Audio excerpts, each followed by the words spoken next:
Activities वाला part है वो लगभग लगभग यहीं पे एंड हो गया है। एंड आपके जो स्टैटिक क्वेश्चन आएंगे वो लगभग लगभग इन्हीं से आएंगे, आपके इकोसिस्टम से स्टैटिक क्वेश्चन आते हैं। और आपकी ये जो मानव जनित गतिविधियों से संबंधित चीजें हैं जैसे पॉल्यूशन, ग्लोबल वार्मिंग, इनसे ही आपके स्टैटिक क्वेश्चन आते हैं। अभी तक का जो ट्रेंड है, जो अभी हम आगे पढ़ने वाले हैं, जैसे एनर्जी रिसोर्सेज, इसके बाद आपके डिजास्टर वगैरह, आपदा वगैरह जो चीजें हैं, उनसे जनरली आपके करंट अफेयर्स के क्वेश्चन उन्हीं से आते हैं। तो एनर्जी रिसोर्सेज को हम बहुत ज़्यादा डीप नहीं पढ़ेंगे क्योंकि बहुत ज़्यादा डीप उससे क्वेश्चन नहीं आते हैं। जब हम करंट, तो इससे हमारा टाइम बचेगा एंड हम करंट अफेयर को ज़्यादा टाइम दे पाएंगे। तो कोशिश करेंगे हम आज की क्लास में या फिर आज और कल की क्लास में हमारा एनर्जी रिसोर्सेज पूरा का पूरा कंप्लीट हो जाए।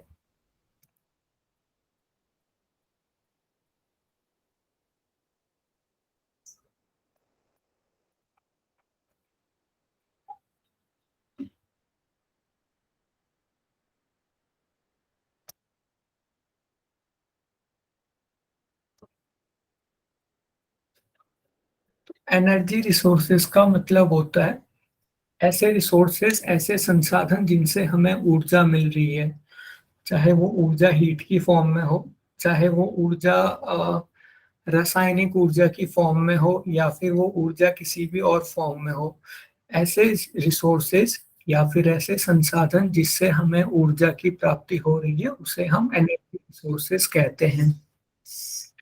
मेरी वॉइस क्लियर आ रही है आप लोगों को? Yes sir. ओके। तो जो एनर्जी रिसोर्सेज हैं, जो ऊर्जा के संसाधन हैं, उन्हें हम दो कैटेगरीज में डिवाइड कर सकते हैं।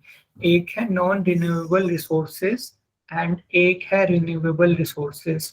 ये जो नॉन रिन्यूएबल रिसोर्सेज हैं उन्हें हम कन्वेंशनल सोर्सेज ऑफ एनर्जी भी कहते हैं। नॉन रिन्यूएबल का मतलब होता है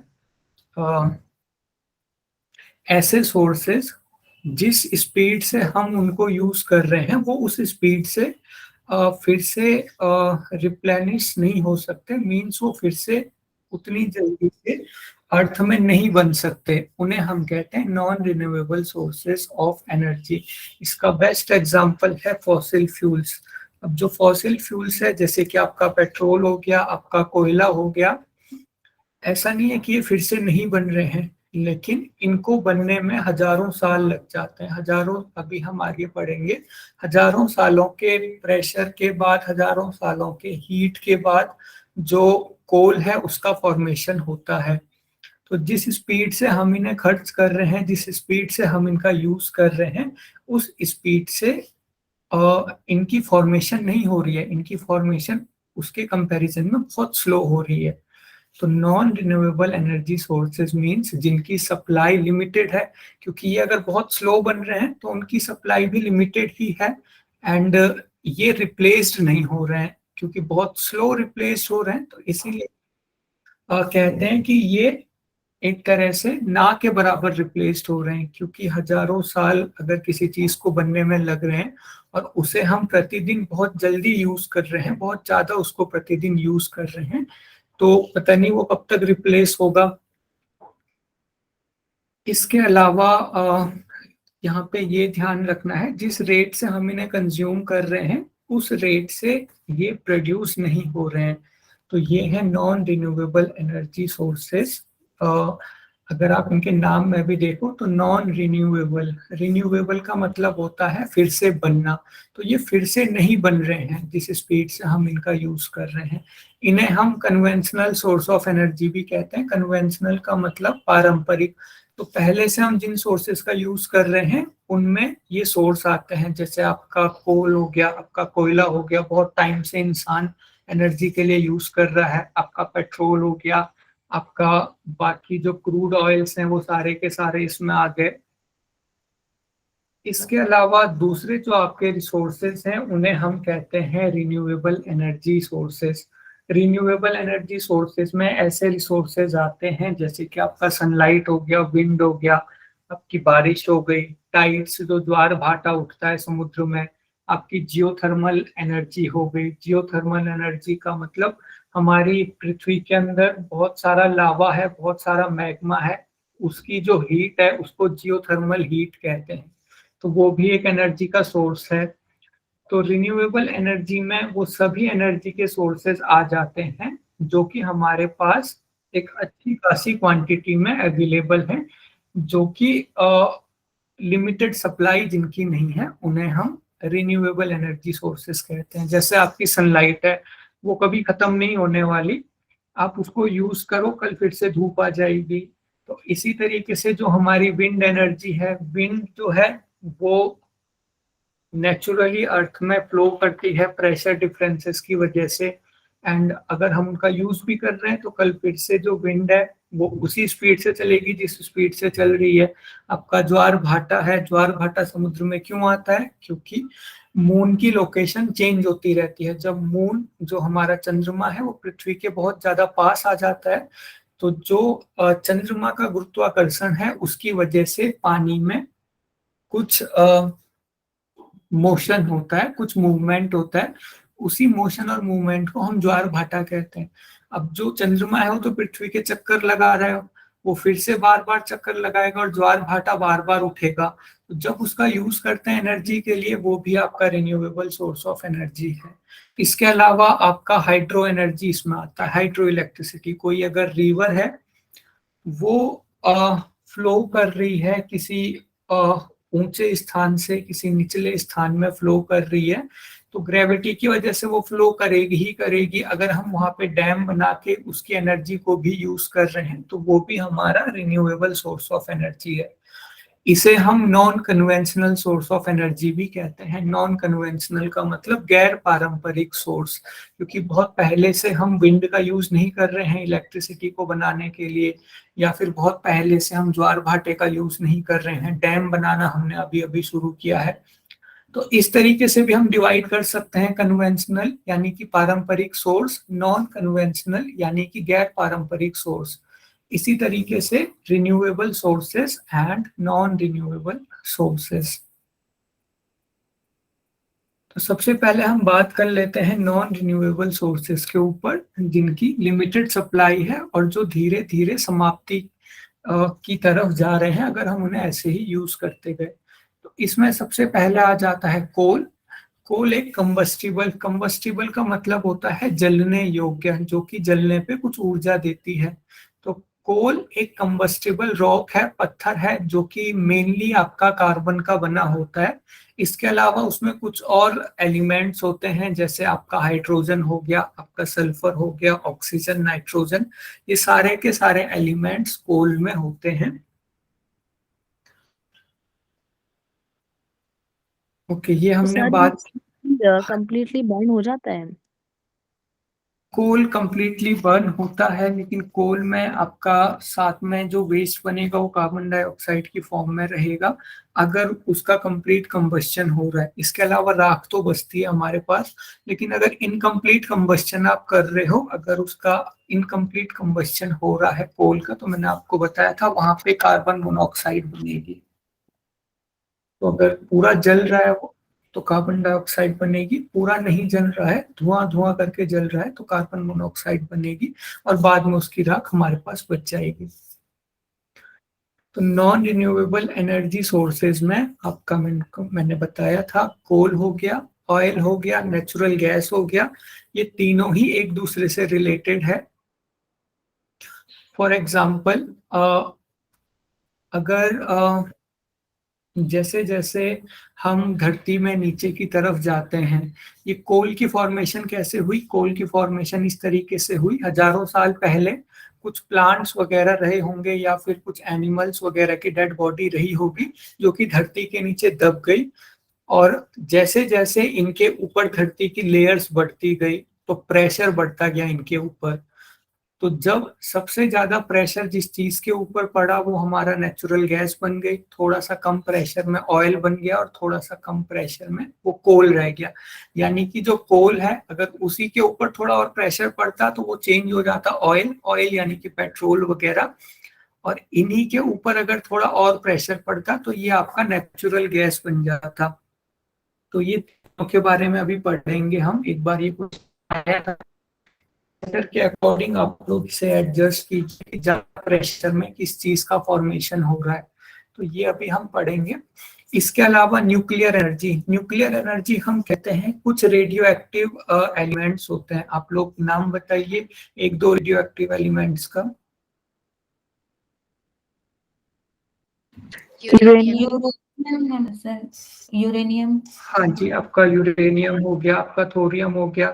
अगर आपने पीरियोडिक टेबल पढ़ी है केमिस्ट्री में, तो पीरियोडिक टेबल में जो लास्ट की लाइन आती है किसी भी ग्रुप में, अगर आप जाओगे, चाहे आप कार्बन वाले ग्रुप में जा रहे हो, चाहे आप बोरोन वाले ग्रुप में जा रहे हो, तो उसका जो लास्ट एलिमेंट है वो रेडियो एक्टिव एलिमेंट होता है।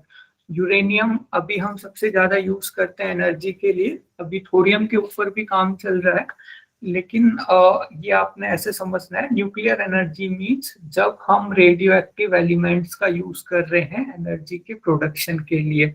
तो ये भी आपका नॉन रिन्यूएबल एनर्जी सोर्सेज है। नॉन रिन्यूएबल एनर्जी सोर्स क्यों है ये? क्योंकि एक टाइम के बाद जो यूरेनियम हम धरती से निकाल रहे हैं वो भी एक टाइम के बाद खत्म हो जाएगा, इसीलिए इसे भी हम नॉन रिन्यूएबल एनर्जी सोर्सेज कहते हैं। तो बात कर रहे थे हम कोल, ऑयल एंड गैस के बारे में। इन तीनों को एक साथ फॉसिल फ्यूल कहते हैं। फॉसिल का मतलब क्या होता है? फॉसिल सर जो से, ये न्यूक्लियर है ये मतलब एनर्जी की फॉर्म मतलब किस फॉर्म में रहते हैं ये? सॉलिड फॉर्म में? हाँ ये सॉलिड फॉर्म में रहेगा। ये भी एक मेटल है, जैसे हमारा लोहा निकलता है जमीन से वैसे ये भी निकलता है। फिर क्योंकि ये रेडियो एक्टिव है तो उनकी रेडियो एक्टिविटी का यूज करके फिर हम उससे एनर्जी जनरेट करते हैं। फॉसिल फ्यूल से कोल, ऑयल एंड गैस को हम फॉसिल फ्यूल कहते हैं। तो फॉसिल से क्या समझते हो आप लोग? सर जो डेड। जीवाश्म होते हैं, जो जीव जंतु नीचे दब गए हैं और उनसे जो पदार्थ बनता है, दैट इज हाँ फॉसिल जी, फ्यूल। उसे, उनके जो इम्प्रेशन रह जाते हैं। हाँ जी, तो जैसे आपके जो एनिमल्स रहे होंगे आज से हजारों और लाखों साल पहले, या फिर प्लांट्स रहे होंगे, उनके जो जीवाश्म है, मैंने आपको बताया, उनके जीवाश्म जब धरती के नीचे दब जाते हैं उनके ऊपर और भी परतें आ जाती हैं, किसी ना किसी चीज की, पत्थर की परत आ जाएगी, मिट्टी की परत आ जाएगी। तो प्रेशर में उनका जो जीवाश्म है, उनका जो फॉसिल है, वही चेंज हो जाता है कोल, ऑयल एंड गैस में। तो इसीलिए इनको हम फॉसिल फ्यूल कहते हैं। जो फॉसिल से उत्पन्न हो रहे हैं ऐसे फ्यूल को फॉसिल फ्यूल कहते हैं। अभी ये जो फॉसिल फ्यूल हैं ये around 66% of world electrical power, जितनी इलेक्ट्रिसिटी दुनिया में बन रही है, जितनी अभी बिजली दुनिया में बन रही है, उसका 66% जो यूज हो रहा है वो फॉसिल फ्यूल के थ्रू फॉसिल फ्यूल के थ्रू वो इलेक्ट्रिसिटी बनती है। इसके अलावा 95% जो दुनिया की एनर्जी डिमांड्स है, एनर्जी डिमांड्स एक तो इलेक्ट्रिसिटी है ही, उसके अलावा भी हमारी बहुत सारी डिमांड्स है ना, जैसे हमें खाना बनाने के लिए एनर्जी चाहिए, फ्यूल चाहिए खाना बनाने के लिए। इसके अलावा कुछ ऐसी ट्रेन है जो कि डायरेक्ट स्टीम इंजन पे चलती है, उनकी एनर्जी डिमांड है। तो 95% जो वर्ल्ड की टोटल एनर्जी डिमांड है, जहाँ पे हमारा खाना बनाना आ गया, जहाँ पे ऐसी चीजें आ गई जो कि बिना इलेक्ट्रिसिटी के डायरेक्ट इन फॉसिल फ्यूल से चल रही है, तो 95% हमारी एनर्जी डिमांड जो है वो फॉसिल फ्यूल से पूरी होती है।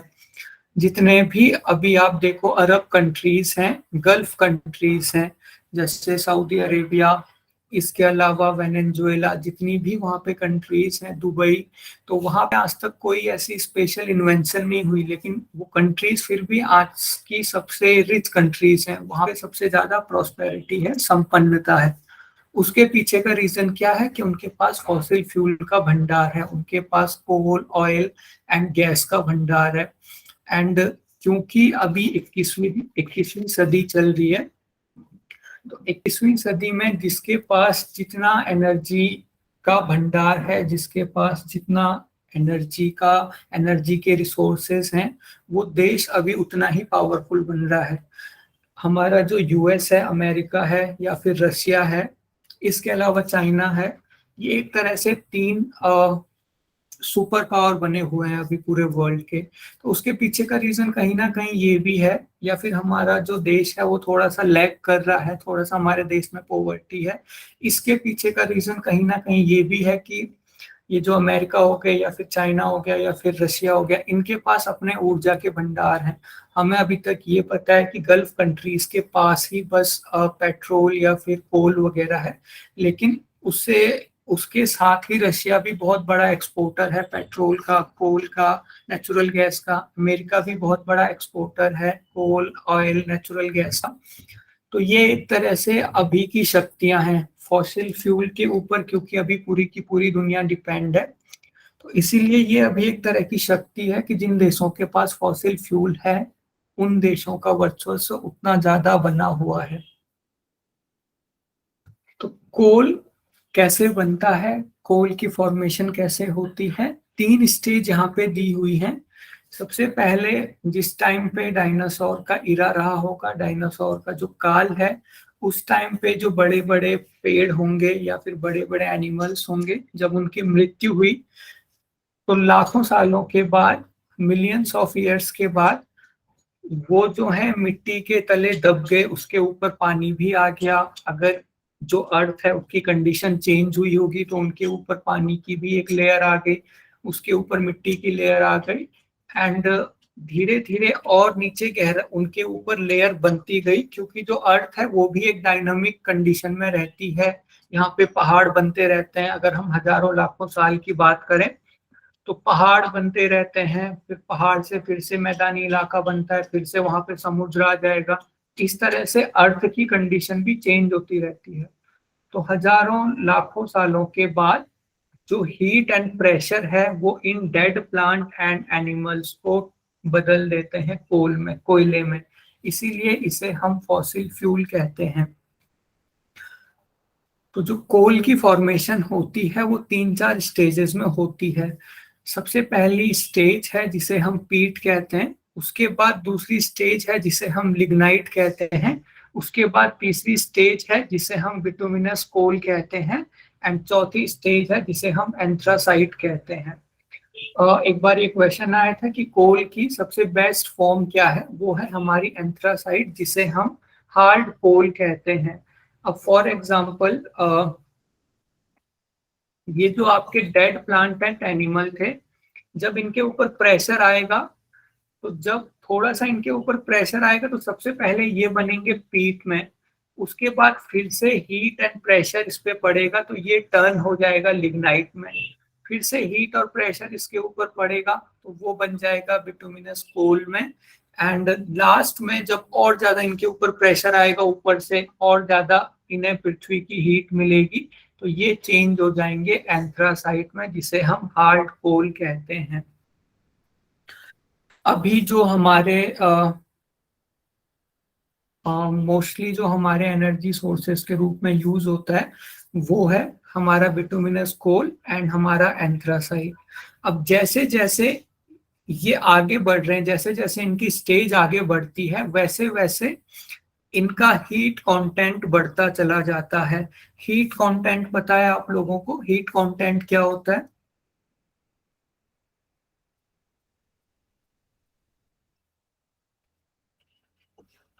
No sir. Heat content means कितना टेम्परेचर वो बियर कर सकता है बिफोर मेल्टिंग। नहीं, हीट कंटेंट आपका होता है, ज्वलनशीलता सर, हाँ जी, ज्वलनशीलता उनकी। हाँ, ज्वलनशीलता भी कह सकते हैं हम। और अगर हम इसे डिफाइन करें तो हीट, ज्वलनशीलता नहीं, एक दूसरा टर्म होता है इनके लिए, उसे कुछ ज्वलन क्रमांक ऐसे कुछ कहते हैं। हीट कंटेंट होता है किसी चीज के अगर 1 ग्राम को हम जला रहे हैं तो कितनी हीट निकल रही है उससे। तो जैसे जैसे, हाँ जी, उष्मांक। हाँ, उष्मांक। तो इसका मतलब होता है कि किसी चीज के 1 ग्राम को जब हम जला रहे हैं तो उससे कितनी हीट निकल रही है। फॉर एग्जाम्पल ये जो लिग्नाइट है इसका हीट कंटेंट कम है, तो अगर हम इसको जलाएंगे तो इससे ज्यादा हीट नहीं मिलेगी। अब ये जो एंथ्रासाइट है इसका हीट कंटेंट ज्यादा है, तो इसके अगर सेम अमाउंट को हम जलाएंगे, इसके अगर 1 ग्राम को हम जलाएंगे तो ज्यादा हीट मिलेगी। तो हीट कंटेंट का मतलब किसी भी चीज की 1 ग्राम को अगर हम जला रहे हैं तो उससे हमें कितनी ऊष्मा मिल रही है, उससे हमें कितनी हीट मिल रही है। तो किसी फ्यूल का हीट कंटेंट जितना अच्छा होता है उतना ही अच्छा वो फ्यूल माना जाता है, क्योंकि कम जलाने पे ही आपको ज्यादा हीट मिल रही है। तो इनका हीट कंटेंट का ऑर्डर क्या है, सबसे कम हीट कंटेंट होता है पीट का, उसके बाद हीट कंटेंट होता है लिग्नाइट का, फिर है बिटुमिनस कोल एंड एंथ्रासाइट। इसीलिए सबसे अच्छा जो फ्यूल माना जाता है वो हमारा हार्ड कोल यानी कि एंथ्रासाइट माना जाता है।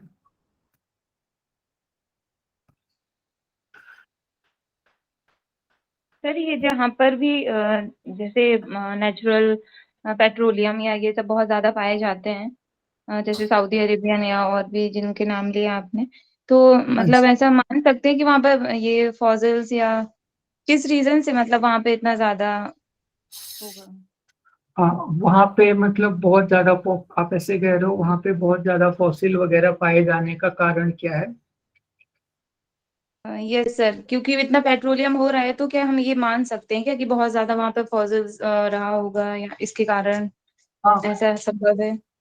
ये जो किसी जगह पे फॉसिल फ्यूल पाए जाने का जो रीजन है वो यही रीजन है कि हम ऐसे कह सकते हैं कि बाई एक्सीडेंट या फिर बाई लक वहीं पे ज्यादा जो है उनके ऊपर ज्यादा प्रेशर पड़ा।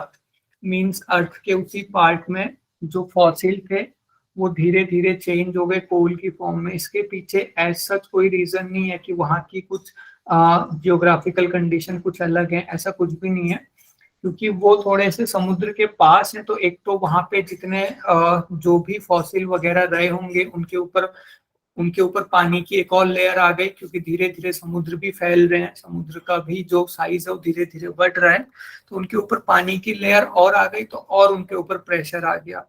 इसके पीछे का रीजन यही है कि जहां पे भी अभी फॉसिल पाए जा रहे हैं वहीं पे ऐसी कंडीशन बनी कि आज वहां पे फॉसिल फ्यूल मिलते हैं। मोस्टली ये गल्फ कंट्रीज में एंड कुछ रीजन अमेरिका के एंड कुछ रीजन आपके रशिया के। सर ये यूजुअली इलेक्ट्रिसिटी बनाने के लिए हेल्प करते हैं? हाँ, यूजुअली अभी से इलेक्ट्रिसिटी बनाने के लिए यूज में लिया जाता है। इसके साथ ही आपकी जो बाकी एनर्जी नीड्स हैं, जैसे खाना बनाना, जैसे हम एलपीजी का यूज करते हैं तो वो भी एक नेचुरल गैस ही है। इसके अलावा जैसे स्टीम इंजन भी कोल पे चलता है, तो इलेक्ट्रिसिटी के लिए तो यूज हम इसे कर ही रहे हैं। इसके साथ साथ और भी जो हमारी एनर्जी नीड्स हैं वो भी अभी मोस्टली इनके ऊपर डिपेंड है। अब स्टेजेस ऑफ कोल फॉर्मेशन, ये ध्यान रखना आपको, peat, lignite, bituminous coal and anthracite. इसके अलावा ये मोस्टली आपका इलेक्ट्रिसिटी जनरेट करने के लिए यूज होता है, एंड बाकी बचा हुआ जो आपका हिस्सा है उसमें हम इससे खाना बनाते हैं, उससे रेलगाड़ियां वगैरह चलती हैं। ये यहाँ पे कुछ डेटा आपका लिखा हुआ है। अराउंड 62% जो वर्ल्ड की इलेक्ट्रिसिटी है वो हमारे कोल वगैरह से ही बनती है। एंड एक यूएस का डेटा यहाँ पे लिखा हुआ है, 52% यूएस में इलेक्ट्रिसिटी अभी इनसे ही बन रही है। तो अभी हम करंट अफेयर पढ़ेंगे, उसमें एक बार हम देखेंगे कि अभी इंडिया के क्या स्टेट्स हैं, कितनी एनर्जी इंडिया में किस मीडियम से आ रही है। अगर हम पेट्रोलियम एंड नेचुरल गैस की फॉर्मेशन देखें तो जिस तरह से जो कोल है वो पाया जाता है धरती के अंदर, similarly petroleum and natural gas जो हैं वो आपके पाए जाते हैं मोस्टली समुद्र के अंदर। क्योंकि जो कोल है उसको बनने के लिए प्रेशर तो चाहिए, लेकिन उसके कंपैरिजन में पेट्रोलियम एंड नेचुरल गैस की फॉर्मेशन के लिए ज्यादा प्रेशर चाहिए। तो ये प्रेशर तभी पड़ सकता है इनके ऊपर जब इनके ऊपर पूरा का पूरा समुद्र आ जाए, इनके ऊपर पूरी की पूरी वाटर बॉडी आ जाए। एंड अगर कम प्रेशर पड़ा इन दोनों में भी, तो कम प्रेशर में सबसे पहले पेट्रोलियम की फॉर्मेशन होती है, एंड अगर और ज्यादा प्रेशर पड़ा तो फिर वहां पे नेचुरल गैस की फॉर्मेशन होती है। समुद्र में 2000 मीटर की जब गहराई रहेगी तो 2000 मीटर की गहराई में पानी का ऊपर से पूरा प्रेशर पड़ेगा, एंड अगर वहां पे टेम्परेचर 100 डिग्री सेल्सियस तक चला जाता है तो जो कीरोजन है, ये कीरोजन एक कंपाउंड होता है जो कि बनता है एनिमल के फॉसिल से। तो जो कीरोजन है वो हाइड्रोकार्बन रिलीज करना स्टार्ट कर देता है। हाइड्रोकार्बन रिलीज करना स्टार्ट करेगा तो वहीं पे से आपकी पेट्रोलियम की फॉर्मेशन स्टार्ट होगी। तो ये सर आपको ये वाला डेप्थ, नंबर और बता दीजिए, ये वाला जो स्लाइड में ये 2000 मीटर से है। हाँ जी, और जैसे ही 2000 मीटर्स की गहराई पे हम जाते हैं, 2000 मीटर्स की गहराई का मतलब समुद्र का कोई पार्ट है, कोई सतह है, उसके ऊपर 2000 मीटर पानी की लेयर हो गई। तो वहां पे अर्थ का भी टेम्परेचर रहेगा, क्योंकि नीचे से अर्थ के अंदर भी पूरी गर्मी है। तो वहां पे टेम्परेचर जब 100 डिग्री सेल्सियस तक पहुंच जाता है, एक तो आपका पानी का प्रेशर ऊपर से पड़ रहा है और अंदर से अर्थ की गर्मी की वजह से टेम्परेचर 100 डिग्री सेल्सियस तक चले गया। तो जो कीरोजन है, कीरोजन एक कंपाउंड होता है जो कि बना होता है एनिमल फॉसिल से। तो ये जो कीरोजन है ये रिलीज करता है आपका हाइड्रोकार्बन। हाइड्रोकार्बन यानी कि आपका जो पेट्रोल है, आपका जो नेचुरल गैस है, उसका प्रिकर्सर मींस वो इसी से बने होते हैं, हाइड्रोकार्बन से। तो आपको यहाँ पे ध्यान ये रखना है। हाँ जी, 2000 की गहराई की बात की जा रही है ना? हाँ जी, 2000 मीटर की गहराई में समुद्र के अंदर। तो समुद्र के अंदर जहाँ, ज्यादा गर्म होगा तो मतलब वहां पे मतलब उस लेवल पर रहने वाले जीवों पर नुकसान नहीं होगा इतना और टेम्परेचर? इस लेवल पे आपके जीव पाए ही नहीं जाते हैं। समुद्र पे 2000 मीटर की गहराई समुद्र की होगी, और समुद्र के अंदर भी जो मिट्टी रहेगी, जो लैंड रहेगा, उसके भी अंदर की अभी बात चल रही है। तो वहां पे कोई एनिमल्स वगैरह नहीं पाए जाते हैं। ये तो 2 किलोमीटर्स हो गया ना सर, 2 किलोमीटर्स नीचे। हाँ, आपके लगभग 2 किलोमीटर की गहराई हो गई। सर यहाँ पे कीरोजन क्या बताया आपने, इसको जरा दोबारा। कीरोजन मींस, कीरोजन एक कंपाउंड होता है जो कि एनिमल फॉसिल से बनता है। एनिमल फॉसिल के ही कंपाउंड को हम कीरोजन कहते हैं। मतलब उसका स्मॉल पार्ट बोल सकते हैं कीरोजन हाँ फॉसिल्स का। हाँ, सर फिर हाइड्रोकार्बन रिलीज हुआ उसके बाद क्या होता है? हाइड्रोकार्बन फिर आपके चेंज होते हैं पेट्रोलियम में एंड आपके नेचुरल गैस में। तो जिस चीज का आपको यहाँ पे ध्यान रखना है, मैंने आपको बताया था कम प्रेशर में ऑयल बनता है। तो जब 2000 से 3800 मीटर की गहराई होती है, वहां पे ये हाइड्रोकार्बन आपके ऑयल में बदल जाते हैं। मीन्स अगर इतनी गहराई में अगर कुछ फॉसिल होंगे तो वो आपके चेंज हो जाएंगे पेट्रोल में। तो ये 2000 से 3800 मीटर की जो रेंज है उसे हम कहते हैं ऑयल विंडो। तो जब भी समुद्र में ऑयल ढूंढा जाता है तो इसी रेंज में ढूंढा जाता है, 2000 से 3800 तक की गहराई में और तेल ढूंढा जाता है। इसके अलावा आपको मैंने बताया था अगर ज्यादा प्रेशर होगा तो वहां पे हमारी गैस का फॉर्मेशन होगा।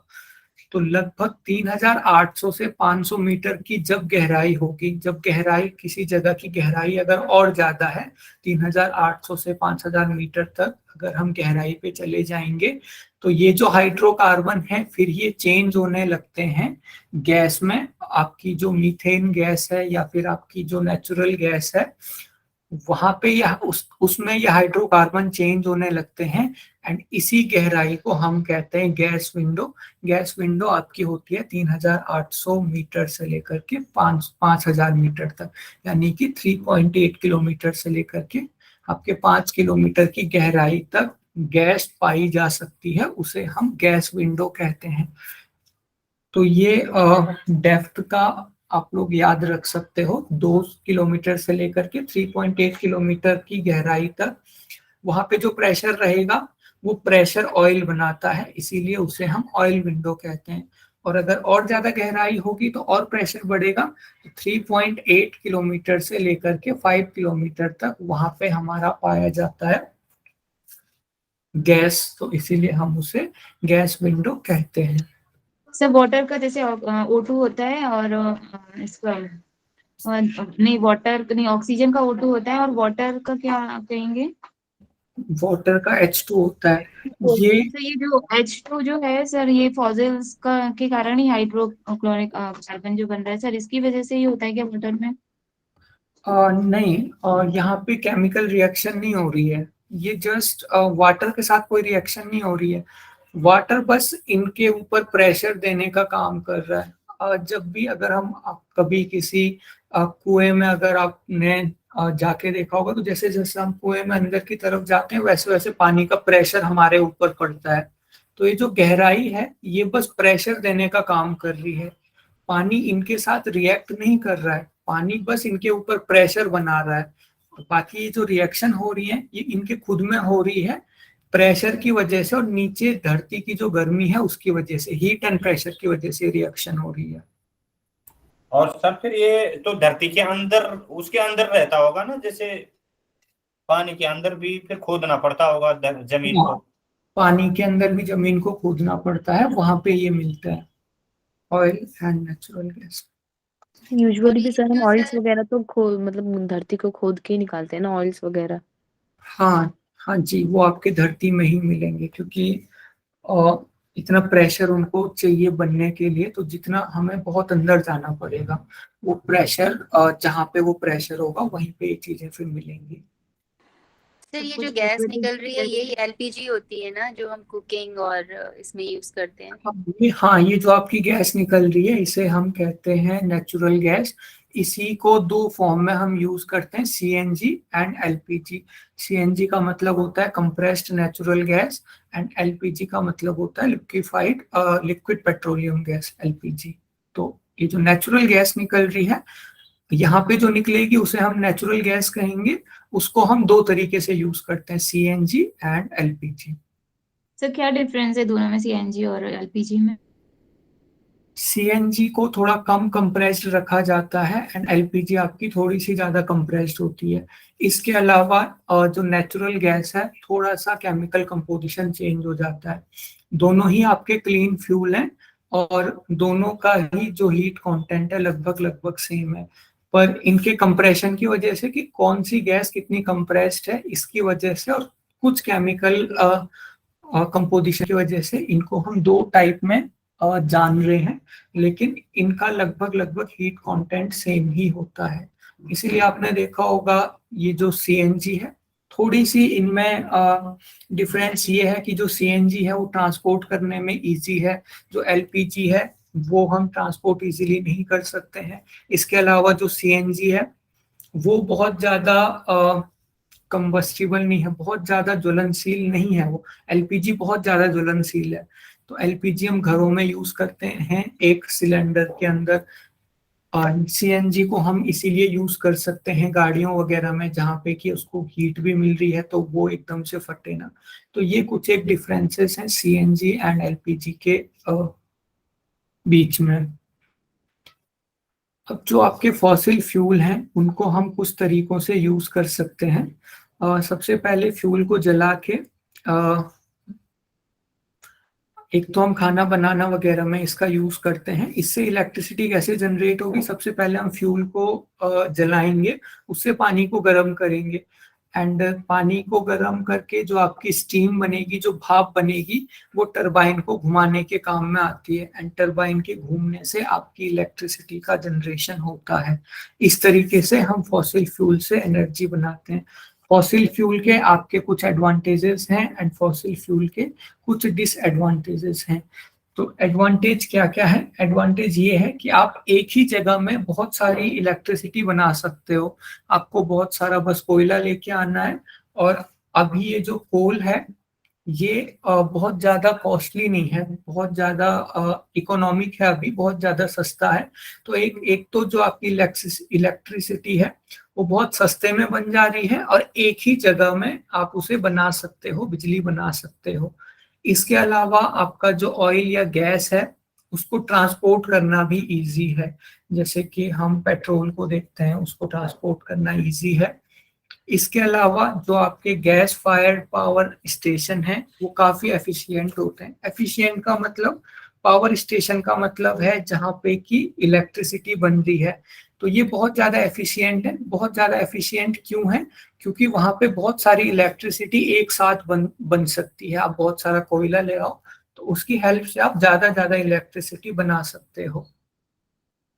इसके अलावा ये जो फॉसिल फ्यूल पावर स्टेशन है, मींस जहाँ पे फॉसिल फ्यूल की मदद से बिजली बन रही है, आप उसे कहीं भी बना सकते हो।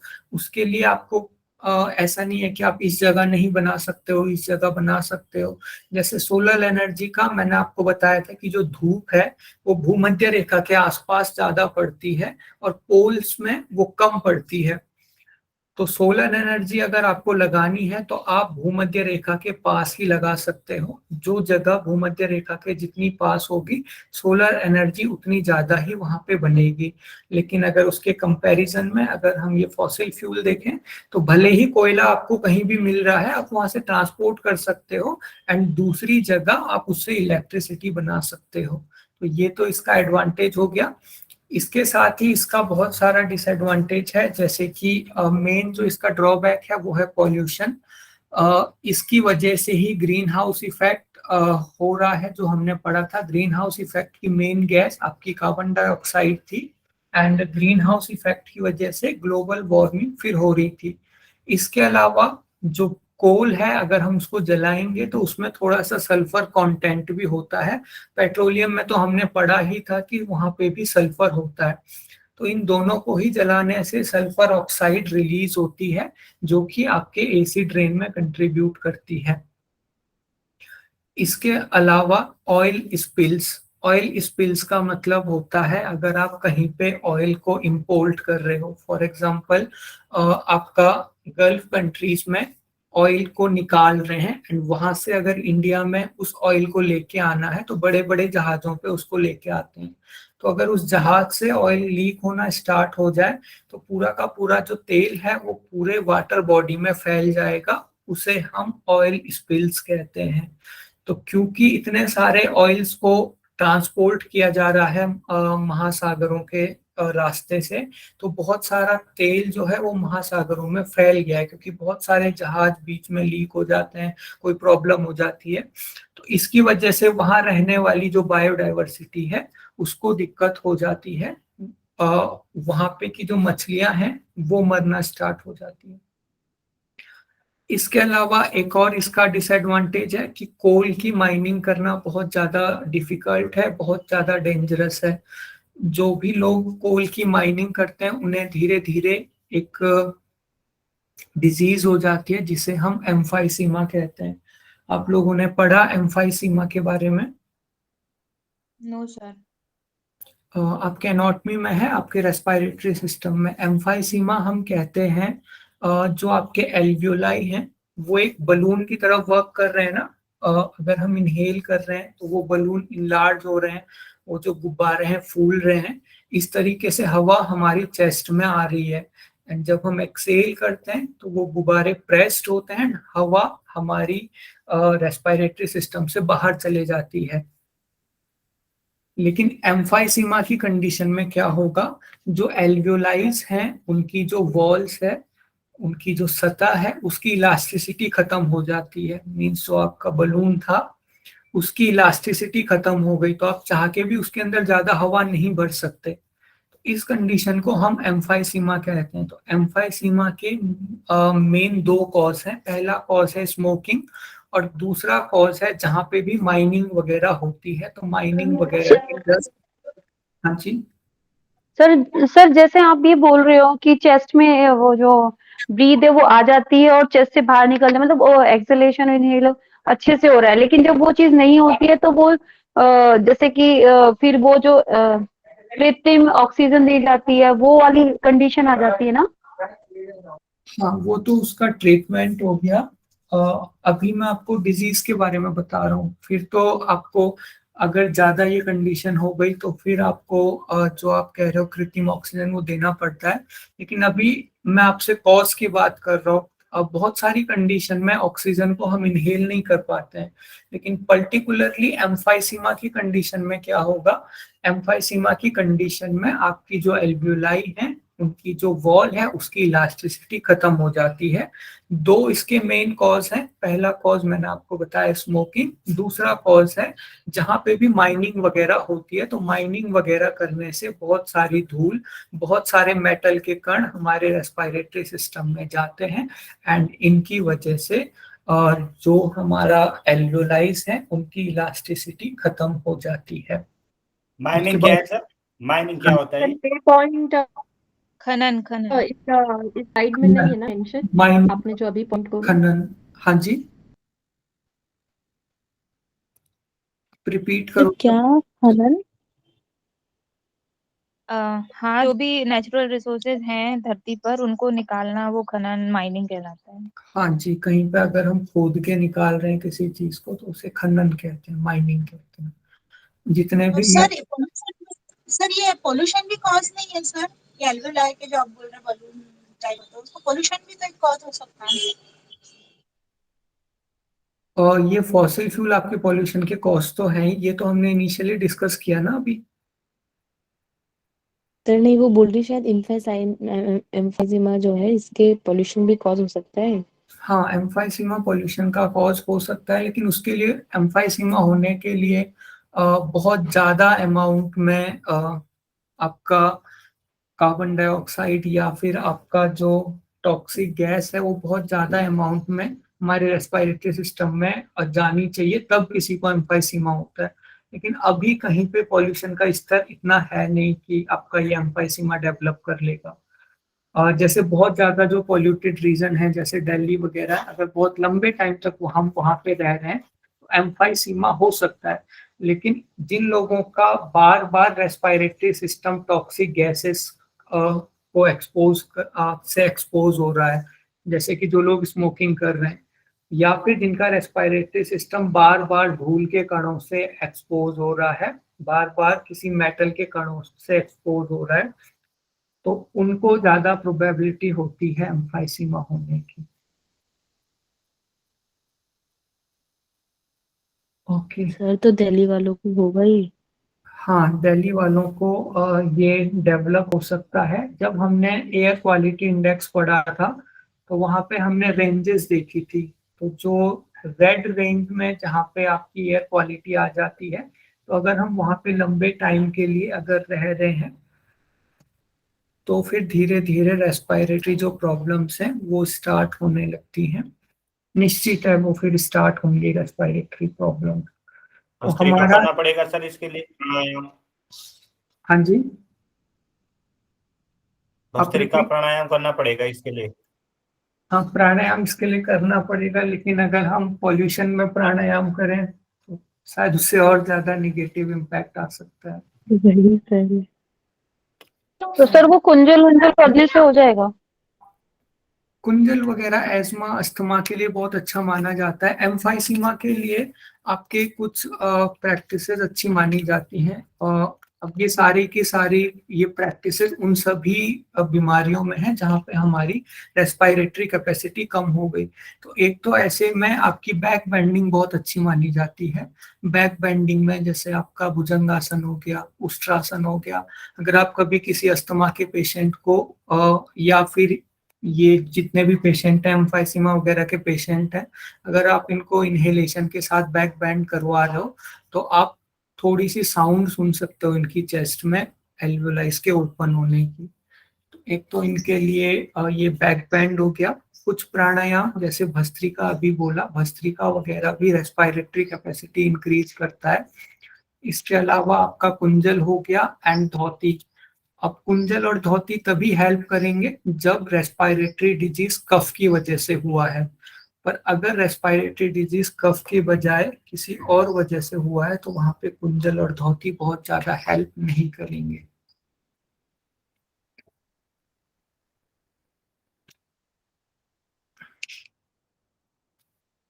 हाँ जी, दिल्ली वाले सेफ नहीं है, इसके लिए आप एटलीस्ट इंडोर प्लांट्स लगा सकते हो।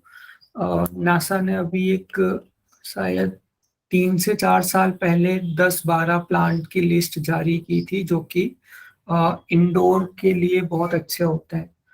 तो एक तो कलेक्टिवली लोगों को प्रयास करना चाहिए ताकि एक जगह का पॉल्यूशन धीरे धीरे कम हो जाए, लेकिन अपने लेवल पे भी इंडोर प्लांट्स वगैरह लगा के या फिर कुछ डिफ्यूजर्स वगैरह आते हैं उनको यूज करके कुछ हद तक हम इनसे बच सकते हैं। जैसे बड़े ट्रीज में जैसे पीपल है, ये है बहुत ज्यादा ऑक्सीजन प्रोड्यूस करते हैं, आंवला है, पीपल है, बड़ है, ये जो 4-5 है इसको बताया गया है ना। हाँ जी, कुछ और ये दोनों टाइम ऑक्सीजन प्रोड्यूस करते हैं। जैसे आपका पीपल है तो वो आपका दिन में भी और रात में भी ऑक्सीजन प्रोड्यूस करते हैं।